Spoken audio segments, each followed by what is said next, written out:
From Ballen Studios and Wondery, I'm Mr. Ballen, and this is Mr. Ballen's Medical Mysteries, where every week we will explore a new baffling mystery originating from the one place we all can't escape, our own bodies. So, if you like today's story, when the follow button is waiting in line to see a brand new movie they're very excited about, walk up to them and spoil the ending.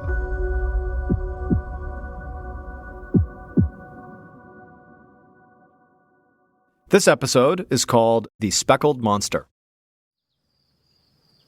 On a bright afternoon in April of 1795, 37-year-old James Phipps Sr. squinted in the sun as he carefully trimmed a hedge, trying to shape an overgrown bush into a perfect sphere.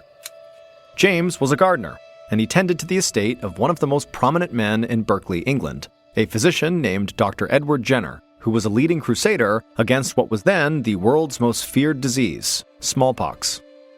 James did not always like his job. The days were long, the weather was often bad, and his hands were always covered in cuts and sores. But working on Dr. Jenner's estate was never dull. His boss treated an unending parade of people suffering from hundreds of small, painful sores from their tongues to their toes. These sores were how smallpox got its nickname, the Speckled Monster. But no matter what Dr. Jenner did to help, nearly a third of the smallpox patients died, while most of the survivors ended up with scars all over their faces. And today, Dr. Jenner was doing something particularly strange. He was deliberately exposing healthy people to the deadly disease. As James trimmed the hedge, he could look through the window into Dr. Jenner's office. The dark, wood-paneled walls were lined with cabinets full of medical supplies, and the silver-haired physician stood in the center of the room, using a mortar and pestle to grind up scabs he'd collected from other patients' smallpox sores. One by one, people went into the office and allowed Dr. Jenner to blow these scabs into their noses, sending the virus deep inside of their bodies. The doctor called this process variolation. Dr. Jenner had told James that it was better to make patients sick with a mild case of smallpox like this, rather than for them to get a much worse case naturally. After all, once a patient got smallpox, they could never get it again. James had nodded like he understood, but inside, he thought it was pretty odd for healthy people to come to the doctor to get sick. Sometimes, people died from the smallpox infection that Dr. Jenner gave them. So, James winced every time he saw the doctor blow through his straw, knowing that the patient would soon return covered in the ugly smallpox rash. Most alarming, though, James knew that one day, his 8-year-old son, James Jr., would have to go through the same ordeal. Dr. Jenner would insist. But James hoped that day was still years away. Until then, he decided to just put the frightening thought out of his mind. He stepped back again to check the shape of the hedge. It still looked a bit like an egg, so he leaned back in and kept on trimming. A few days later, James squatted beside the flower beds that lined the front of Dr. Jenner's vast, ornate home. He dug a small hole, placed a tulip bulb inside, and buried it. He moved 6 inches down and began to dig a second hole. But then, he heard footsteps coming up the walkway. James turned to see a local cattle farmer named Joseph Merritt heading towards the porch. James was surprised to see him because Joseph had come by for Dr. Jenner's clinic just a few days ago. Joseph should have been stuck at home with smallpox right now, but instead, he looked perfectly healthy. The smallpox virus that Dr. Jenner blew into his nose must not have made him sick. James lifted up a dirty hand to wave, and Joseph nodded at him before knocking on the front door and heading inside. James went back to planting tulip bulbs, but he kept thinking about Joseph. He'd never seen a person get variolated and not get sick afterwards. James tried to mind his business and focus on his work, but he just couldn't shake his curiosity. So, as he moved further down the flower bed, he peeked through a window into Dr. Jenner's clinic. Joseph sat on a wooden exam table, and to James's horror, the doctor was blowing a straw into Joseph's nose. He was exposing Joseph to smallpox again. James kept looking through the glass, wondering how Joseph had managed to avoid catching smallpox the first time. And also James thought, how sick was Joseph going to get now that he had received a double dose?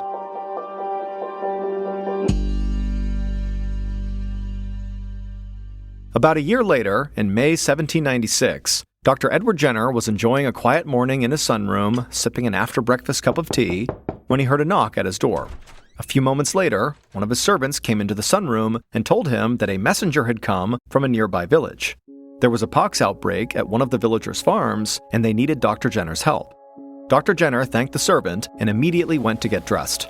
He put on a blue coat with gold buttons and pulled his shoulder-length silver hair into a low ponytail. Then he packed his traveling medical kit with supplies, walked outside to his stable, and got on one of his horses. Dr. Jenner was the only practicing physician within 400 square miles, so he was used to traveling long distances for his patients. Luckily, this particular village was not too far away. He rode through the countryside for about half an hour, and when he spotted the farm he was looking for, he pulled on his horse's reins and slowed to a stop. Dr. Jenner got off his horse, tied the animal to a fence post, and walked towards a small house on the farm. But before he made it to the front door, it swung open, revealing a scruffy-looking man in work clothes. The farmer beckoned Dr. Jenner inside into a small sitting room. There, Dr. Jenner saw a young woman sitting on the couch, cradling her right hand. She was very pretty, with long brown hair and light eyes, but she looked like she was on the verge of tears. Dr. Jenner sat next to her and asked for her name. With a shaky voice, she said her name was Sarah Nelms. Then she held out her right hand and showed Dr. Jenner the big pus-filled sore between her thumb and pointed finger. She explained that the previous morning, she'd been out picking roses when a thorn scratched her hand. Then, this morning, Sarah had woken up with this huge sore right where the scratch had been. Now, she felt exhausted and feverish, and her hand was throbbing. Tears began to roll down her cheeks, and through sobs, she told the doctor that she was certain she had smallpox. Dr. Jenner nodded sympathetically and then gently took Sarah's hand. Her sore did look like a smallpox spot, but Dr. Jenner knew that Sarah did not have smallpox because the disease didn't start on people's hands. It started in their mouths, then spread across their faces and down their limbs. So he reassured the girl that she didn't have smallpox, but he did have a hunch about what was making her sick. Dr. Jenner turned to the farmer and asked him to point out the barn where Sarah worked. He needed to see it for himself. Moments later, the farmer led Dr. Jenner into a wooden barn where about 30 dairy cows were eating and resting. A few of the animals turned to look at the men, and Dr. Jenner approached one of them and leaned down to look at its udder. And he saw exactly what he was expecting. The cow's udder was covered in a bumpy, scabby rash. It had dozens of sores, just like the one on Sarah's hand. Dr. Jenner walked around the barn and found that every single cow had a similar rash. Dr. Jenner was not a veterinarian, but he knew that this disease was a relative of smallpox called cowpox, and it could be spread from livestock to humans. Dr. Jenner and the farmer went back into the house where Sarah was waiting, and the doctor told her that he had good and bad news. The bad news was that she had cowpox. This meant she was going to have to quarantine herself so she wouldn't spread it to anyone else, and the sore on her hand was likely going to get worse before it got better. But the good news was that cowpox was far less deadly than smallpox, so even though it would take a few weeks for her hand to heal, Sarah was very likely going to be okay. Sarah let out a small laugh of relief and let Dr. Jenner clean and dress her wound. When he was finished, the doctor shook the farmer's hand, went back out to his horse, and began his journey home. But as he rode through the countryside, an idea began to form inside of Dr. Jenner's mind, a really exciting idea. He thought about Sarah's case of cowpox that she undoubtedly got from working with those poor sick animals. It occurred to him that he had treated many milkmaids on many different farms for cowpox. However, he couldn't actually think of a single milkmaid who ever got sick with smallpox. And that reminded him of Joseph, the cattle farmer from a year ago, the one who did not get sick after his smallpox variolation. Just like Sarah, Joseph worked with cows every day, and Dr. Jenner just could not make Joseph sick with smallpox, no matter how hard he tried. This raised a question for Dr. Jenner, one that he needed to answer right away. He pressed his right leg into his horse's side, and the animal sped up from a trot to a gallop to an all-out run. Dr. Jenner held on tight, anxious to get back home. Sitting in his office chair that same afternoon, the doctor rifled through a cabinet full of local medical records. He found the file for Joseph Merritt, the cattle farmer he'd tried to variolate last year, and in Joseph's medical history, Dr. Jenner found the answer to his burning question. Way back in 1770, so 26 years earlier, Joseph had been treated for cowpox. Then, 2.5 decades later, Dr. Jenner tried to variolate him against smallpox twice, and it didn't work. It was like Joseph was already immune to smallpox, even though he'd never had it before. So Dr. Jenner wondered, what if Joseph's previous cowpox infection was what had made him immune to smallpox? And what if the doctor could use this information to help other people? Dr. Jenner might be able to deliberately expose people to cowpox, a painful but ultimately non-fatal disease, to make them immune to smallpox, a far more dangerous illness. The doctor's mind spun a mile a minute. If this idea worked, physicians could save patients from smallpox without accidentally killing them. They could stop the world's deadliest disease in its tracks. But Dr. Jenner knew he was getting ahead of himself. First, he had to prove that his cowpox theory was right. And the only way to do that would be to experiment on a patient who had never had cowpox or smallpox. And because pretty much every adult that Dr. Jenner treated had suffered from one pox or the other already, he was going to have to experiment on a child.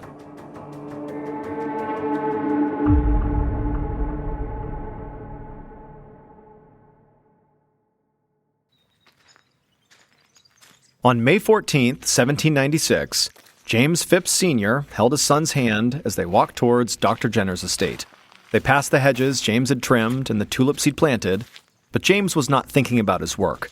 He was thinking about the fact that his son was about to become a human science experiment. A few days earlier, Dr. Jenner had asked James if he'd be willing to let him test his theory on Junior. The doctor believed cowpox made people immune to smallpox, so he wanted to infect Junior with cowpox, then try to infect him with smallpox. If Junior didn't get sick, it would prove the doctor's theory was correct. But if Junior did contract smallpox, it would prove Dr. Jenner wrong, and the little boy would face a 30% chance of death. At first, James said no way. Dr. Jenner's theory was mostly based on the fact that one cattle farmer, Joseph Merritt, couldn't catch smallpox. That wasn't exactly foolproof evidence. Plus, Joseph was an adult, Junior was a child, and children were almost always more susceptible to disease. James knew if he agreed, he was going to be putting his son in mortal danger. But still, James also knew that Dr. Jenner was one of the best physicians in the country, and he did trust him. But also, there was just the harsh reality that at this time, a lot of people were getting smallpox, and when they got it, a lot of them died. And so maybe putting his son in danger now was ultimately saving his life. So James ultimately agreed to the plan. He led his son up to the front door, knocked, and a moment later, a servant showed them to the doctor's office. Inside, James saw Dr. Jenner sitting next to a young brunette woman with a bandaged right hand. Dr. Jenner stood up to say hello, then leaned down and told Junior that the woman's name was Sarah and she was going to be helping with the procedure. She had actually come out of her quarantine just for this. Junior glanced at his father nervously, and James gave him an encouraging nod. While Junior sat on the exam table, Dr. Jenner unwrapped Sarah's bandage, revealing the cowpox sore underneath. Then, the doctor grabbed a scalpel from one of the cabinets and asked Junior to hold out his arm and stay still. Dr. Jenner held Junior's wrist while he brought the scalpel towards the outside of the boy's upper arm. James put a reassuring hand on his son's shoulder, and Junior drew in a sharp breath as the doctor pressed the scalpel down and dragged it about an inch across his skin. Dr. Jenner made one more cut beneath the first one, then did the same thing on Junior's other arm. Then, Dr. Jenner turned to Sarah and used the same scalpel to poke a hole in the top of her cowpox sore. Yellow pus began to leak out the top, and right away, Dr. Jenner got a small spatula to gather some of it up.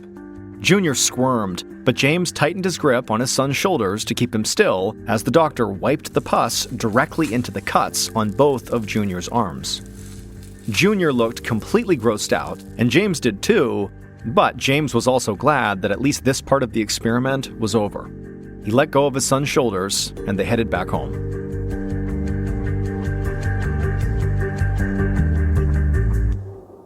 Nine days later, James felt like he'd made the worst decision of his life. His son had been stuck in bed for over a week with chills, body aches, and nausea. And James knew the worst was yet to come.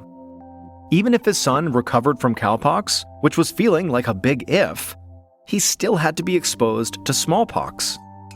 Late that evening, James brought a spoonful of stew to Junior's lips, but his son refused to eat. He was too nauseous.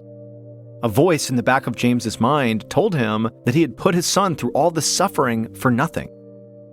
But he shook off that nagging thought, then grabbed an extra blanket to keep his boy warm. Then he told his son to call for him if he needed anything at all. Then, James blew out the candle on Junior's bedside table, went to his own room, and got into bed. And he laid there, awake, worrying about his son, until eventually he drifted off to sleep. When he woke up the next morning, James jumped out of bed and immediately went to check on his son. And to his surprise, his son was awake and smiling. Junior said he was finally starting to feel better. In fact, he was even hungry for breakfast. James was so relieved, but he did know the biggest danger was still to come. A little over a month later, on July 1st, 1796, James brought his son back to Dr. Jenner's office for the second part of the experiment. Junior sat on the exam table, looking like he wanted to sprint out the door, while Dr. Jenner took a jar of reddish powder out of one of his cupboards. It was a container of ground-up scabs from smallpox patients. James looked on uneasily as Dr. Jenner sprinkled some of the scabs into the straw and told Junior to hold the straw inside one of his nostrils. Then, once it was in place, Dr. Jenner blew the contaminated red dust into Junior's nose. Over the next several days, James kept a very close eye on his son. He was terrified that he would start developing a fever or the awful smallpox sores. One morning, 4 or 5 days after their visit to Dr. Jenner, Junior woke up with a scratchy throat, and James feared that his worst nightmare had come true. He imagined all these smallpox sores popping up inside of his son's throat, spreading across his face and down his arms and legs. He felt so stupid and guilty, he couldn't believe he'd put his child in this kind of danger. But then Junior drank some water, and suddenly his voice went back to normal. And with a smile on his face, he asked his dad, "When can I go play outside again?" James let out a long sigh of relief and said, "Soon, but not yet." Over the next week or so, Junior continued to just sail along without ever getting sick. And finally, James was satisfied that his son was perfectly fine, and he did let Junior back outside to play. Dr. Jenner's experiment had worked, and though James and his son had no way of knowing it, they had just helped revolutionize medicine forever. It turned out that Dr. Jenner's theory was correct. Cowpox and smallpox were so closely related that contracting one disease made people immune to the other. Dr. Jenner wrote a report about Junior's remarkable immunity to smallpox, and he named his new technique vaccination, after the Latin word for cow. And the name stuck because Dr. Jenner had invented the world's first vaccine. But as incredible as this discovery was, Dr. Jenner's report was met with mixed reactions. It took years for other doctors to endorse smallpox vaccination, and even longer for the public to embrace it. But Dr. Jenner believed in his new methods so much that he devoted the rest of his life to vaccinating patients and teaching other doctors how to do the same. Over the next century, Dr. Jenner's smallpox vaccine saved millions of lives every year. Then, in 1967, almost 2 centuries after James Phipps Jr. took part in Dr. Jenner's experiment, the World Health Organization began a campaign to permanently eliminate smallpox. And by 1980, they did it. A disease that caused countless deaths and immeasurable suffering was literally wiped off the face of the earth. And it all began with a sick milkmaid, a gardener's son, and a very creative doctor.